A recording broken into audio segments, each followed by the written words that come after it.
पप्पू, टप्पू और अप्पू वाले बयान के बाद अब चर्चा केंद्रीय गृह मंत्री अमित शाह के बयान की। दरअसल मुजफ्फरपुर में अमित शाह ने अपनी चुनावी रैली के दौरान कहा था कि लालू के बेटे तेजस्वी अगर सीएम बनते हैं तो बिहार में हत्या, अपहरण और रंगदारी के 3 नए मंत्रालय बनाए जाएंगे। अमित शाह के बयान पर प्रियंका गांधी ने पलटवार किया, कहा कि मोदी सरकार को एक अपमान मंत्रालय बना देना चाहिए ताकि उन्हें दी जाने वाली गालियों का रिकॉर्ड रखा जाए।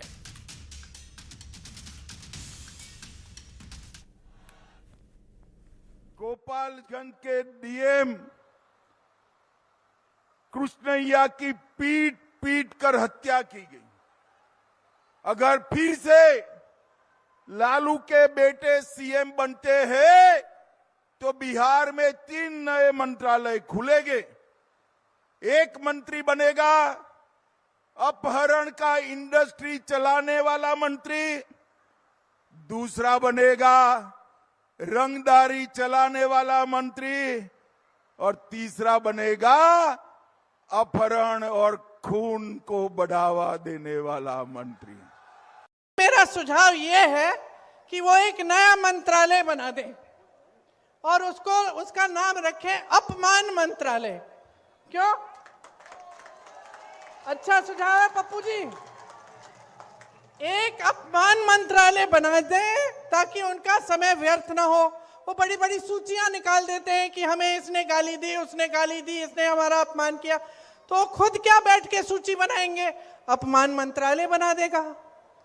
और जब आप अपनी नौकरी, अपने रोजगार के लिए धरना प्रदर्शन करोगे और उनको लगेगा कि देश का अपमान हो रहा है क्योंकि कोई सवाल उठा रहा है, तो अपमान मंत्रालय बुला ले आपको, है कि नहीं? और बात खंडवा की। खंडवा से नकली नोट को लेकर एक अजब और गजब मामला सामने आया। यहां मस्जिद के एक इमाम के घर से करीब 19 लाख रुपए से ज्यादा कीमत के नकली नोट जब्त किए गए। पूरे इलाके में इस घटना ने हड़कंप मचा दिया और कई गंभीर सवाल भी खड़े किए हैं। शुरुआती जांच में यह भी पता चला है कि इमाम का जो साथी इस रैकेट में शामिल था वो बुरहानपुर निवासी जुबैर अंसारी है। पुलिस ने आरोपी और मामले को लेकर एक बड़ा खुलासा किया है। आपको सबसे पहले बताते हैं कि इस मामले में अभी तक पुलिस के हाथ क्या क्या लगा है।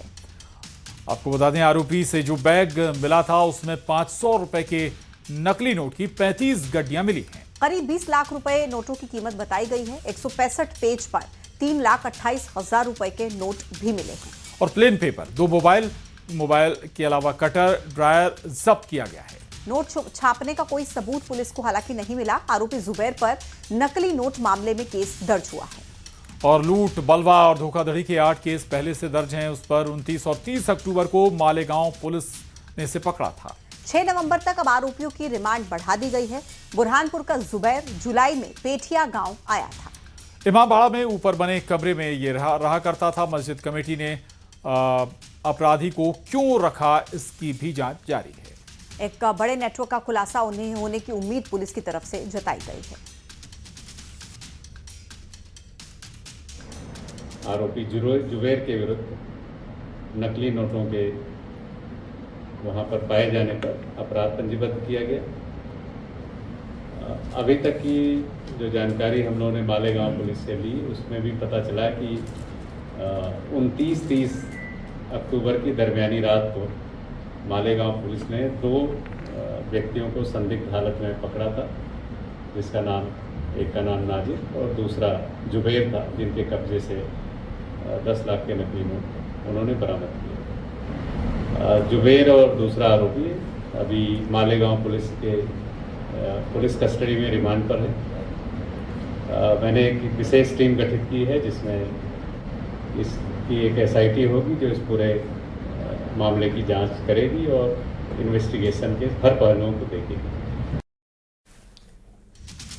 इस पूरे मामले को लेकर सियासत गर्मा गई है। खंडवा के विधायक कंचन तन्वे ने कहा कि मस्जिदों और मदरसों की जांच की जाए। उधर कैबिनेट मंत्री कैलाश विजयवर्गीय ने कहा कि बाहर के लोग आकर मदरसे में आकर काम कर रहे हैं, साथ ही अवैध गतिविधियां भी संचालित कर रहे हैं। ऐसे में मदरसे में पढ़ाने वाले लोग और बाकी सभी लोगों की जानकारी सरकार को हासिल करनी चाहिए। रामेश्वर शर्मा ने कहा कि हमें तो पहले से ही संदेह था। इस्लाम के बुद्धिजीवियों से निवेदन है कि वो मदरसे ठीक करें। उधर कांग्रेस ने बीजेपी पर निशाना साधा। कांग्रेस का दावा है कि केंद्र और राज्य में बीजेपी की सरकार है, तो फिर ये सब क्यों हो रहा है।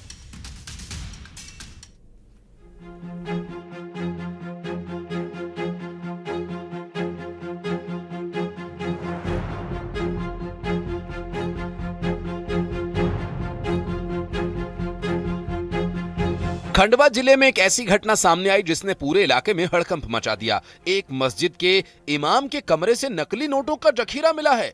करीब 19,78,000 रुपए के ये नकली नोट। इतनी बड़ी मात्रा में नकली नोटों की बरामदगी ने सुरक्षा एजेंसीज को चौंका दिया।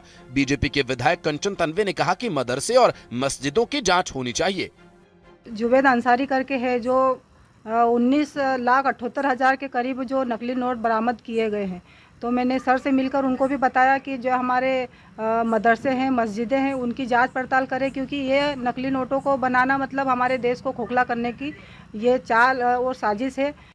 मामले का खुलासा तब हुआ जब इमाम और उसके साथी को 2 दिन पहले महाराष्ट्र के मालेगांव पुलिस ने 10 लाख रुपए के नकली नोटों के साथ पकड़ा था। इसके बाद ग्रामीणों ने इमाम को पहचान कर पुलिस को खबर की। पुलिस ने खंडवा की मस्जिद के इमाम के कमरे की जांच की, जहां से 19,78,000 रुपए की कीमत के जाली नोट जब्त किए गए। आरोपी इमाम जुबैर अंसारी बुरहानपुर का निवासी है और उस पर लूट और चोरी के भी केसेस दर्ज हैं। मंत्री कैलाश विजयवर्गीय ने कहा कि मदरसे अवैध गतिविधियों का केंद्र बनते जा रहे हैं। पहले ऐसा नहीं था। कांग्रेस का कहना है कि राज्य और केंद्र में बीजेपी की ही तो सरकार है, फिर ऐसा क्यों हो रहा है, रोक क्यों नहीं लग पा रही। उधर रामेश्वर शर्मा ने सरकार से ऐसे ठिकानों को बंद किए जाने की मांग की है। बाहर के लोग आकर इस मदरसा में काम कर रहे हैं और न सिर्फ काम कर रहे हैं बल्कि अवैध गतिविधियां भी कर रहे हैं। मुझे लगता है कि जो मदरसा में पढ़ाने वाले लोग हैं उन सब की जानकारी सरकार को हासिल करना चाहिए। नकली नोट छप रहे हैं मदरसों में, नकली नोट छप रहे हैं बाजारों में, तो ये बीजेपी के नेता क्या मक्खी मार रहे हैं? ये किसके सामने प्रश्न उठा रहे हैं? सरकार 25 साल से 20 साल से इनकी है, 10 साल से इनकी केंद्र में सरकार है। इनकी गृह मंत्री को इस्तीफा दे देना चाहिए मुख्यमंत्री। और ऐसे मदरसों को बंद करना अब अति आवश्यक है। इसलिए इस्लामिक समझदार लोग या तो स्वयं होकर मदरसे बंद करें, अन्यथा सरकारों से भी हमारी प्रार्थना है कि मदरसों पर कड़ी नजर रखी जाए। पुलिस का मानना है कि खंडवा सिर्फ नकली नोटों की डिलीवरी या छपाई का एक अड्डा हो सकता है, जबकि इस रैकेट का मास्टरमाइंड और नेटवर्क कई अन्य राज्यों में भी हो सकता है। फिलहाल पुलिस हर एंगल से जांच कर रही है। खंडवा से अमित जायसवाल के साथ bureau report, news 18। Madhya Pradesh के पूर्व मुख्यमंत्री और कांग्रेस के नेता दिग्विजय सिंह अब उमर खालिद के समर्थन में उतर आए। उमर खालिद जो कि यूपीए के तहत जेल में बंद हैं और उस पर दिल्ली दंगे की साजिश रचने का आरोप है। लेकिन अब इस मामले में सोशल मीडिया साइट एक्स पर पोस्ट करते हुए दिग्विजय सिंह ने उमर खालिद का न केवल समर्थन किया बल्कि लिखा है कि वो राष्ट्रद्रोही नहीं है। वो तो एक पीएचडी स्कॉलर है।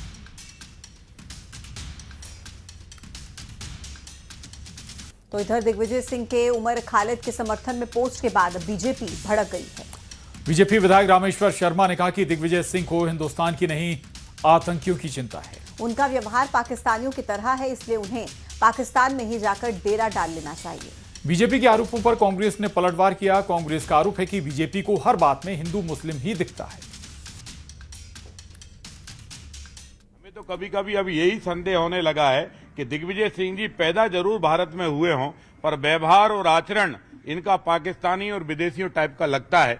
और ऐसे दिग्विजय सिंह जी को मैं एक ही प्रार्थना करना चाहता हूं कि जितने जल्दी हो आप पाकिस्तान में अपना डेरा डालें। और कांग्रेसी मित्रों से भी प्रार्थना है कि जब तक दिग्विजय सिंह यहां रहेगा ना, तो आपको भी बर्बाद करके ही छोड़ेंगे। देखिए, भारतीय जनता पार्टी कौन होती है किसी को आतंकी कहने वाली? कोर्ट ने क्या आतंकी बोल दिया है उमर खालिद को? और अगर दिग्विजय सिंह जी ने जो बात करी है वो पब्लिक डोमेन में करी है, अभी उसके साथ न्याय नहीं हुआ है, उसके साथ जो अन्याय हुआ है उसके लिए बात करी है। एक फेसबुक के पोस्ट को उन्होंने कोट करके लिखा है कि किसी को कैसे दोषी मान सकते हैं, ये उनकी अपनी अंतर्मन की भावना है। ये देश लोकतंत्र से चलता है, संविधान से चलता है, वही बात दिग्विजय सिंह जी ने करी है। अब भारतीय जनता पार्टी को तो तूल देने की आदत है कि कैसे भी हिंदू मुस्लिम किया जाए, तो वो कर रही है।